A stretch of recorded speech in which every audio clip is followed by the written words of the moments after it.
Assalamualaikum warahmatullahi wabarakatuh. Salam berjumpa kembali di video pembelajaran geografi. Pada kajian kali ini akan mengkaji potensi sumber daya kelautan Indonesia.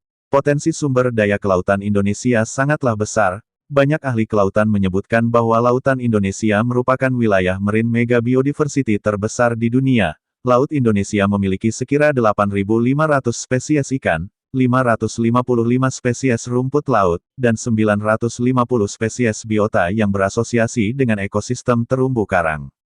Potensi sumber daya kelautan Indonesia dapat dibedakan menjadi 3 jenis, yaitu sumber daya terbarukan, seperti ikan, udang, terumbu karang, dan hutan mangrove, sumber daya tidak terbarukan seperti minyak dan gas, serta bahan tambang dan mineral, sumber daya energi kelautan seperti gelombang, pasang surut, dan angin, serta jasa lingkungan seperti media transportasi dan pengatur iklim. Perikanan laut Indonesia memiliki potensi sumber daya laut yang sangat besar seperti ikan pelagis dan ikan demersal. Berdasarkan data dari Food and Agriculture Organization (FAO) tahun 2012, produksi perikanan tangkap Indonesia menduduki peringkat kedua di dunia. Berdasarkan aturan internasional, jumlah tangkapan ikan yang diperbolehkan adalah 80% dari potensi lestari. Saat ini hasil tangkapan ikan dari Indonesia masih kurang dari 80% dari potensi lestari. Perikanan tangkap itu tersebar tidak merata dan ukuran ikannya berbeda-beda. Di wilayah laut Indonesia bagian barat dengan kedalaman laut rata-rata 75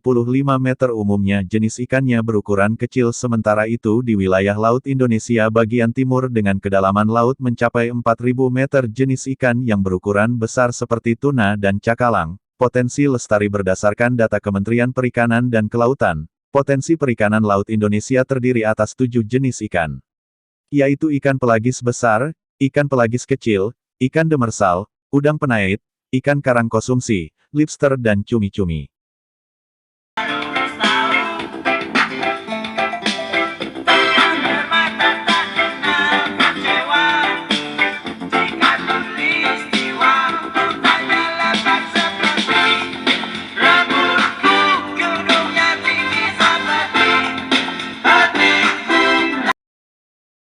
Hutan mangrove. Hutan mangrove merupakan tipe hutan yang tumbuh di daerah pasang surut air laut.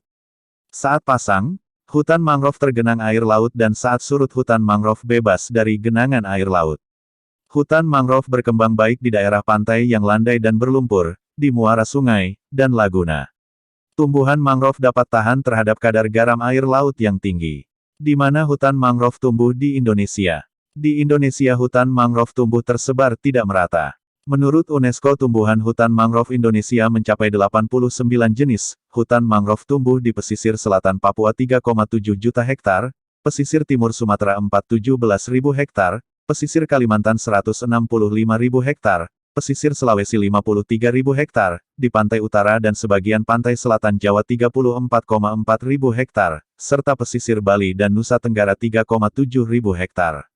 Apa manfaat hutan mangrove? Manfaat ekologis dan ekonomis hutan mangrove adalah sebagai berikut. 1.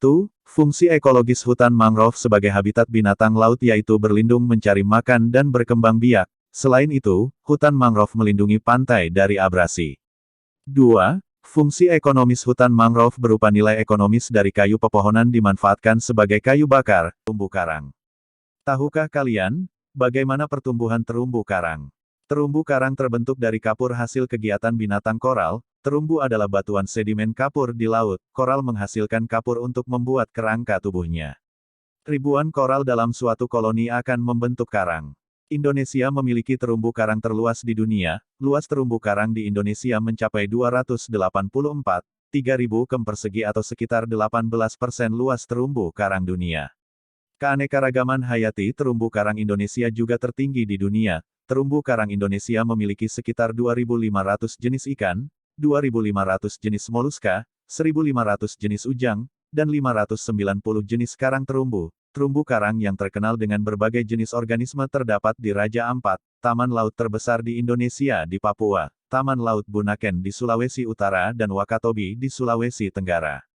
Terumbu karang berbentuk seperti batuan berlubang-lubang tidak beraturan dan sering dianggap tidak bermanfaat. Akan tetapi terumbu karang sungguh sangat bermanfaat bagi kehidupan bawah laut dan wajib dilindungi dari kerusakan.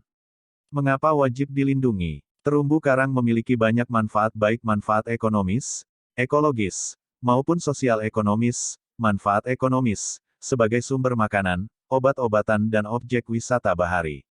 Manfaat ekologis, mengurangi hempasan gelombang penyebab abrasi pantai. Manfaat sosial ekonomi, sebagai sumber perikanan yang dapat memberikan pendapatan para nelayan dan penduduk sekitar. Demikian kajian tentang potensi sumber daya kelautan Indonesia dan pada kajian mendatang akan dikaji pengelolaan sumber daya kelautan Indonesia. Selamat belajar, jaga kesehatan, wassalamualaikum warahmatullahi wabarakatuh.